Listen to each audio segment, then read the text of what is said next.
సంజు, నేను నా ఫ్రెండ్స్తో బయటకెళ్తున్నా. వెళ్ళు. నీకెప్పుడు ఫ్రెండ్సే కావాలిగా.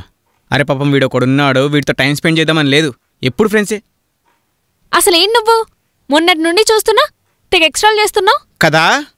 కాలిందా? నాకు అంతే కాలింది. నేను ఒక 2 రోజులు నీలా బిహేవ్ చేస్తేనే నీకు అంత కాలితే మరి నాకెంత కాలాలి చెప్పు. ఓ, అంటే ఇదంతా నువ్వు కావాలని తెలిసి చేసావు. నీకు నా బాగా అర్థం కావాలని చేసిన. అర్థమైంది. అమ్మయ్యా, నేను పెద్ద సైకోదాన్ని. పాపం రోజు నిన్ను చాలా టార్చర్ పెడుతున్నాను, అంతే కదా? నా ఇంటెన్షన్ అది కాదు బేబీ. నీ ఇంటెన్షన్ ఏంటి ఇప్పుడు నాకు బాగా అర్థమైంది. నా వల్ల నీకు అంత బాధ అవుతున్నప్పుడు మరి నాతో ఎందుకుంటున్నావు? అరే అది కాదు, నీకు అసలు నా మీద ప్రేమే లేదు, ఏదో ఫోర్స్ఫుల్ గా ఉంటున్నావు.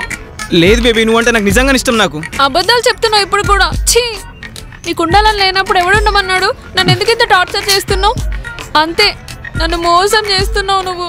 అయినా మనం ఎంత ట్రై చేసినా వీళ్ళు మనకు అర్థం కారు, మనని అర్థం చేసుకోరు. మనకు తప్పదుగా ఇంకా. సారీ బేబీ, అది కాదు బేబీ, సారీ బేబీ. నాకేం చెప్పక ఇంకా నువ్వు. నిజం బేబీ, ప్లీజ్ బేబీ.